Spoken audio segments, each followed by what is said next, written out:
संस्कारी बेटी। शालिनी की उम्र लगभग 28 साल की हो चुकी थी, लेकिन अभी तक उसकी शादी नहीं हुई थी। शालिनी के मम्मी पापा सरला और महेश जी ने कभी उसकी शादी के लिए कुछ ज्यादा कोशिश भी नहीं की। शाली मन ही मन चाहती थी कि दूसरी सहेलियों की तरह उसका भी घर बस जाए, लेकिन वो अपने मम्मी पापा से ये बात कहती भी तो कैसे कहती। माँ जानती है, मेरी सहेली है ना शीतल, उसे बेटी हुई है, बड़ी प्यारी बच्ची है उसकी। अरे ये तो बहुत अच्छी बात है। उसकी शादी भी तो 4 साल पहले हो गई थी ना। अब क्या करे बेटा, चाहते हैं तो हम भी यही है कि तुम्हारी शादी हो जाए, लेकिन कोई अच्छा लड़का मिलता ही नहीं। कोई बात नहीं मम्मी पापा, मैं जानती हूँ आप मेरे लिए बहुत अच्छा रिश्ता ढूंढना चाहते हैं, और अभी मेरी इतनी उम्र भी तो नहीं हुई है। अच्छा शालिनी बेटा, क्या है ना, मेरे पास नई साड़ी नहीं है और मुझे किटी पार्टी में जाना था, तो इस महीने तेरी तनख्वाह आ जाए तो एक नई साड़ी दिलवा देना बेटा। और बेटा मेरा मोबाइल भी थोड़ा पुराना हो गया है, 6 महीने से इसी को काम में ले रहा हूँ। एक नया मोबाइल ला देना बेटा। हाँ हाँ मम्मी पापा। और माँ, आप तनख्वाह की चिंता क्यों करती हैं? साड़ी तो मैं आपको कल ही दिलवा दूंगी। और रही बात आपकी मोबाइल की, तो मैं आज शाम को ही ऑफिस से लौटते वक्त ले आऊंगी। अरे भगवान सबको तुम्हारे जैसी बेटी दे, कितना ध्यान रखती है अपने मम्मी पापा का। पापा, आज आप दुकान नहीं जा रहे हैं क्या? वो क्या है ना बेटा, मेरे सर में जरा दर्द हो रहा है, इसलिए आज दुकान जाने का मन नहीं है। पापा दवाई ले लीजिए, और अगर हो सके तो चले जाइए। इस तरह दुकान बंद रहेगी तो ग्राहक आना बंद कर देंगे ना। अरे बेटा, तेरे पापा की अब उम्र हो चली है और तू है ना हमारी कमाऊ बेटी, इतनी अच्छी नौकरी करती है, हमारा ख्याल रखती है, तेरे पापा को चिंता करने की क्या जरूरत भला है? ठीक है पापा, आप अपना ध्यान रखिए। मैं ऑफिस से लौटते वक्त आपका फ़ोन ले आऊंगी। और माँ, आपकी साड़ी हम कल लेकर आएंगी। शालिनी के जाने के बाद क्या करे, शालिनी के लिए सच में कोई लड़का ढूंढकर उसकी शादी करवानी है क्या? अरे पागल हो गई हो क्या? वो शादी करके इस घर से चली गई तो हमारे खाने के लिए पैसे कहाँ से आएंगे?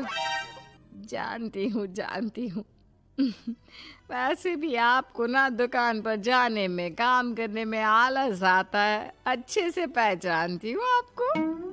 हाँ तो क्या हुआ, बेटी नौकरी करती है, जब बच्चे माँ बाप की कमाई पर मजा कर सकते हैं तो क्या माँ बाप बच्चों की कमाई पर थोड़े दिन चैन से जी नहीं सकते?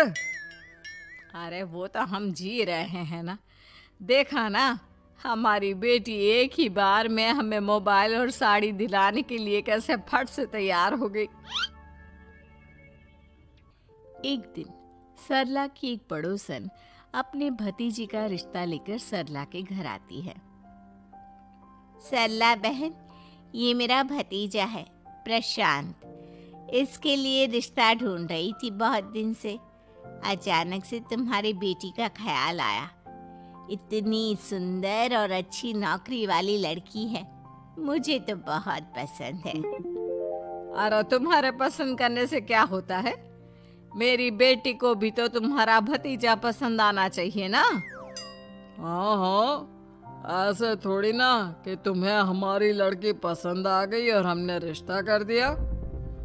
मेरा भतीजा बहुत बड़ी कंपनी में जॉब करता है। अंकल जी, मैंने आपकी बेटी को देखा है और वो मुझे बहुत पसंद है। हाँ हाँ, तुम्हें तो पसंद है, लेकिन हमें भी तो उससे एक बार पूछना पड़ेगा ना। तो बुलाइए ना शालिनी को, उससे पूछ लेते हैं कहाँ है वो। ऑफिस गई है और उसको आने में अभी देर लगेगी। लेकिन तभी शालिनी ऑफिस से आ गई। ये लीजिए, शालिनी भी आ गई। अब आमने सामने ही बात कर लेते हैं। आओ आओ शालिनी बेटा, इससे मिलो। मेरा भतीजा प्रशांत प्राइवेट कंपनी में अच्छी जॉब करता है। अब बेटा, तुम्हें ये लड़का पसंद है क्या? देखो बेटा, सोच समझ कर हाँ करना, तुम्हारे ऊपर कोई जबरदस्ती नहीं है।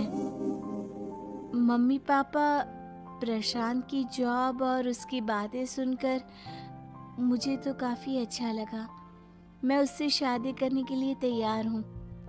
ये लो, सारा मामला यहीं के यहीं निपट गया। लड़का और लड़की राजी हैं, तो अब हमें क्या। सरला की पड़ोसन और प्रशांत वहां से चले जाते हैं। अगले दिन, क्या हुआ मम्मी पापा, आप इतने उदास क्यों लग रहे हैं? वो क्या है ना बेटा, तुमने शादी के लिए हाँ कर दी उस लड़के के साथ। तो क्या हुआ माँ, उस लड़के में कोई खोट है क्या? आपको वो पसंद नहीं? अरे नहीं नहीं बेटा, जिसमें तुम्हारी खुशी उसमें हमारी खुशी। हमें भी लड़का पसंद है। तो फिर क्या बात है? अगर कुछ भी है तो आप मुझे बता सकते हैं। तुम्हारी माँ ये सोच सोच कर परेशान है कि तुम्हारे बाद हमारा क्या होगा। तुम हमारी इकलौती बेटी हो, हमारा बुढ़ापा कैसे कटेगा। अब बेटा, हम अपने बारे में सोचकर तुम्हें जिंदगी भर शादी करने से रोक तो नहीं सकते ना। जाओ, तुम अपनी जिंदगी में खुश रहो। हमारा क्या है, जैसे तैसे जी लेंगे। हाँ, बात तो सही है बेटा। कैसे भी करके मैं दुकान का काम कर लूंगा। तुम और प्रशांत शादी करके खुश रहो। अपने माँ बाप की बात सुनकर शालिनी काफी दुखी हो जाती है। उसे लगने लगता है कि वाकई में उसकी शादी हो जाने के बाद उसके माँ और बाप का ख्याल कौन रखेगा। और यही सोचकर वो एक दिन प्रशांत से मिलती है। देखो प्रशांत, तुम मुझे बहुत पसंद हो, लेकिन मैं चाहकर भी तुमसे शादी नहीं कर सकती। अरे क्या हुआ शालिनी, क्या तुम मेरी किसी बात से परेशान हो? नहीं नहीं प्रशांत, मैं अपने माँ बाप की इकलौती संतान हूँ। अगर मैं भी शादी करके घर से चली गई तो उनका ख्याल कौन रखेगा, उनका खर्चा कौन उठाएगा। तो क्या तुम सारी जिंदगी शादी नहीं करोगी? शायद नहीं प्रशांत, और अगर अपने माँ बाप के लिए ये भी करना पड़े तो इसमें गलत क्या है। प्रशांत की सारी बात जाकर सरला के पड़ोसन यानी कि अपनी बुआ को बता देता है। ये सरला तो बड़ी चालाक निकली। प्रशांत, वो अपनी बेटी के साथ खेल खेल रही है। कैसा खेल? आप क्या कहना चाहती हैं? अरे शालिनी बहुत सीधी और संस्कारी लड़की है, लेकिन ये सरला और महेश एक नंबर के चालाक। बुआ जी, आपकी बात सही है, लेकिन अपनी बेटी के साथ भला कोई क्यों चालाकी करेगा? वो तो मैं तुझे कल बताऊंगी। तो कल सुबह मेरे साथ शालिनी के घर चलना। और फिर अगले दिन, क्या हुआ सरला बहन, तुम्हारी बेटी ने तो शादी के लिए मना कर दिया। अब पता नहीं बहन जी क्यों मना कर दिया। हम तो चाहते थे कि बेटी की शादी धूमधाम से करें। हमारी तो बहुत इच्छा थी कि शालिनी की शादी प्रशांत के साथ हो जाए, लेकिन अब क्या करे, वही नहीं चाहती। आंटी जी, शादी के बाद मुझे अपने माँ बाप की बहुत चिंता रहेगी। उनका ख्याल कौन रखेगा? और इसलिए मैं प्रशांत तो क्या, किसी से भी शादी नहीं करना चाहती। अंधी हो गई हो क्या माँ बाप के प्यार में? पहले जरा अपने माँ बाप से सच तो पूछ लो। कैसा सच?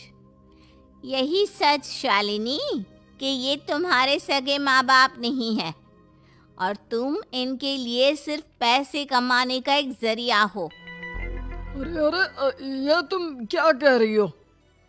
सच ही तो कह रही हूँ भाई साहब।